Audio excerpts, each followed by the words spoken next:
Marriage is not something you should just get into and think that it will just work. It never does.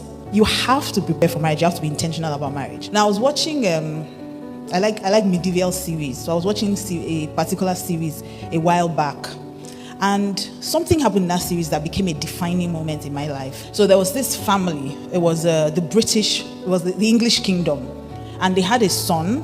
And they wanted the son to marry from, I can't quite remember whether it was, I can't quite remember now. I don't think it was France. But you know, they have all those, they marry kingdoms. That particular kingdom, the queen had one daughter.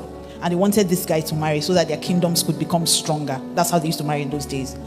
And so they brought this girl into the home. And they were waiting for the guy, the period of time before they would get married. And in that period, unfortunately, another kingdom took over her mom's kingdom. And the mom's kingdom was no longer powerful. And so the British kingdom now had a rethink as to, should we allow this boy marry this girl because they're not so strong anymore. But unfortunately, the girl and the guy had already fallen in love. So the day the guy came to break the news to her that my father is proposing I marry someone else, the girl turns to him and says, how can you do that? Don't you love me? And the guy said something. That thing changed my life. The guy turned to her and said, we don't marry for love. We marry for God, for kingdom, and for duty. I paused. I say, unbeliever. Wait, I'm sorry, rewind. I rewound it.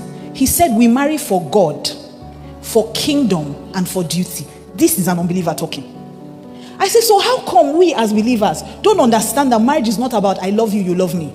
It's not about my parents consent, my parents do not consent. Oh, we are compatible, we are not compatible. No.